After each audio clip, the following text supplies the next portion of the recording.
Welcome to the channel. Tonight's tale takes us to a place where the ordinary hides the unthinkable. Imagine living in a small, peaceful town, surrounded by familiar faces, only to realize one day that something is very, very wrong. It starts subtly. A strange look, an offbeat laugh, a gaze that seems to hold something inhuman. Today's story dives into a terrifying possibility. Aliens posing as people we love, integrating into society without us even knowing. In Mill Hollow, this nightmare becomes reality as aliens infiltrate the town, slowly taking control, hiding behind faces that seem almost, but not quite, human. Mill Hollow was a quiet place, far from any major city, nestled among the dense forests and rolling hills. With a population just under 500, it was the kind of town where everyone knew each other, and gossip traveled faster than the local news.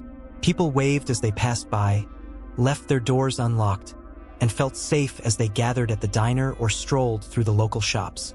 Life was simple, predictable, until subtle changes began to creep in. It all started when people began noticing something strange in the behavior of their neighbors.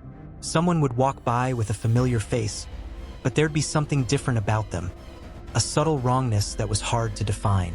One evening, Mrs. Thompson, who ran the post office, noticed her husband seemed quieter than usual, watching her with an unblinking stare, as if seeing her for the first time. When she asked him what was wrong, he just shook his head and smiled. A thin, strange smile she didn't recognize. The changes were small at first, almost ignorable, like quirks or moments of distraction. But soon, it was as if a shadow had fallen over the entire town. People spoke in monotone voices, their faces blank, as though they were actors reciting lines in a play they didn't understand. Small groups would gather on the streets, staring off into the distance, exchanging glances without speaking, then dispersing as quickly as they had gathered. These eerie encounters left a chill in the air, a gnawing sense that something was watching, waiting, just out of sight. Sheriff Waller was the first to openly voice his concerns. A grizzled man who had spent his life in Mill Hollow, he knew everyone and everything about the town. Nothing slipped by him unnoticed. But recently, things were different, off-kilter, and it wasn't just his imagination. He swore that the people he'd known his whole life were somehow different. The laughter that used to echo from the bar was strained, almost mechanical. The kids who used to play on the street now stood in silence, just watching each other. Even his own deputy, Ben, seemed colder, more distant, replying in clipped tones and never quite meeting his gaze. "What's going on with you, Ben?" he'd asked one night. But Ben just looked at him, unblinking, and said, "Nothing, Sheriff, just doing my job."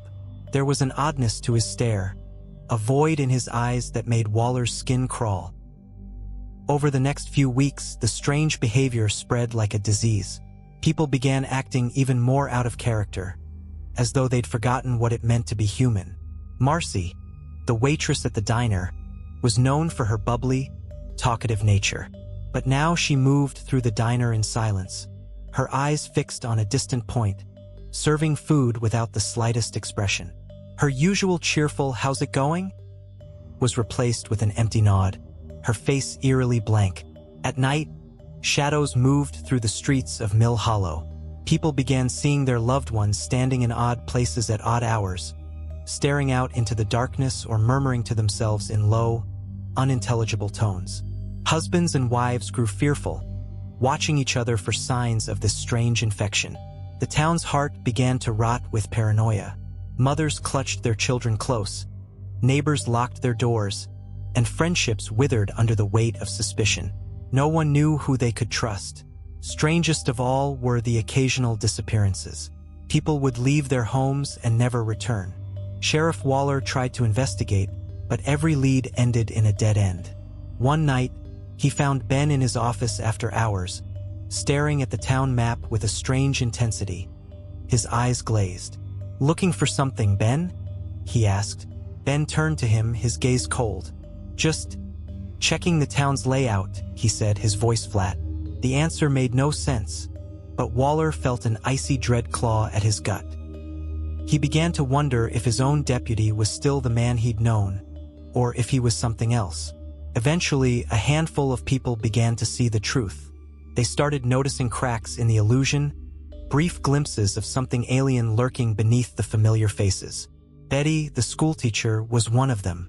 She had always been perceptive, and she began noticing something about her students' eyes. Something dark and hollow, like looking into the eyes of a doll. One afternoon, she caught a flash of something monstrous in the face of a little girl named Sarah.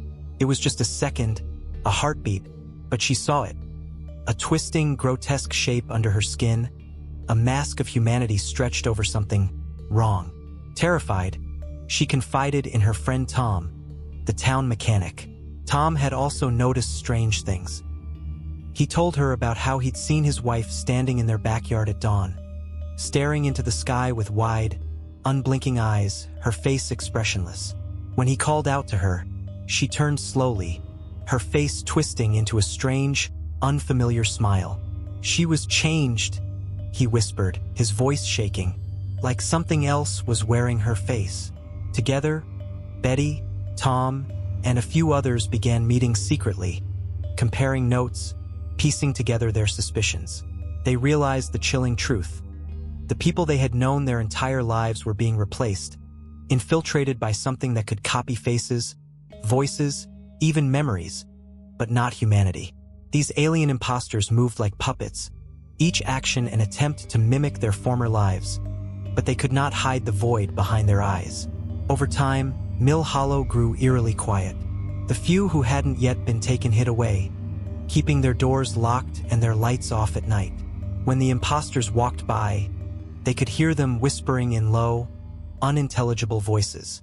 Some claimed the voices sounded almost human, while others swore it was a language beyond human comprehension.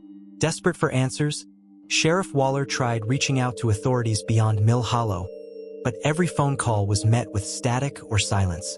The town was cut off, isolated, as if by some unseen force, and the imposters continued their silent march, slipping into homes, assuming the identities of those they took. The few who remained tried to escape, but every road leading out of Mill Hollow seemed to loop back into the town, trapping them like flies in a web. One night, Tom tried to flee with his wife, Sarah, but they found themselves back on Main Street, even though they'd driven for hours.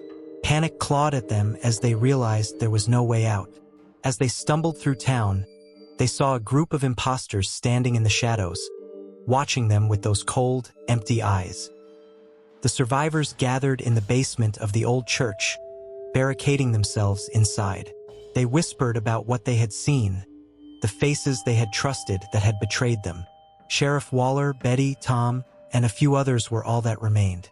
Huddled together, they clung to the only humanity they had left, their shared fear, their shared desperation. One by one, they recounted their encounters with the imposters, each story worse than the last. They spoke of loved ones who moved through the house at night, whispering to themselves in that strange, otherworldly language.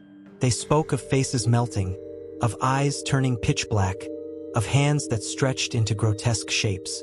These creatures weren't just mimicking humanity, they were consuming it, erasing the very people they replaced. Sheriff Waller took a deep breath, his face grim. "We're not dealing with people," he said. "They're aliens or something close to it, and they're taking us over." No one argued. They could feel it in their bones, an instinctive fear older than reason. Mill Hollow was no longer their town. It was something else, something alien, wearing the town's skin like a mask. As dawn approached, the basement grew quiet. Those who remained could feel the end coming, a sense of dread settling over them like a shroud. And then the basement door creaked open. Standing in the doorway were the imposters, wearing the faces of their loved ones, their friends. They stepped forward in perfect unison, their movements smooth and inhuman, as though controlled by a single mind. Sheriff Waller raised his weapon, his hands shaking, but he knew it was useless. These creatures couldn't be stopped by bullets. The imposters closed in, their faces expressionless, their eyes cold. And in that final, horrifying moment, Sheriff Waller realized that the town he had loved, the people he had sworn to protect, were all gone. Mill Hollow was lost to him, consumed by an invasion so subtle that it had happened right under his nose. As the cold shadows enveloped him, he understood the truth. There was no escape from a world where the familiar had become unrecognizable, where trust had twisted into fear, and where humanity itself was the first casualty of the alien takeover. Thank you for joining us tonight as we explored the haunting tale of Mill Hollow. If you've ever felt that something was just a bit off about those around you, remember, sometimes the most terrifying monsters hide behind familiar faces. What would you do if the people you trusted the most suddenly became unrecognizable? Share your thoughts in the comments below, and don't forget to like and subscribe for more spine-chilling stories that make you question reality. Until next time, stay safe, stay aware, and keep your doors locked. Who knows what might be lurking just outside?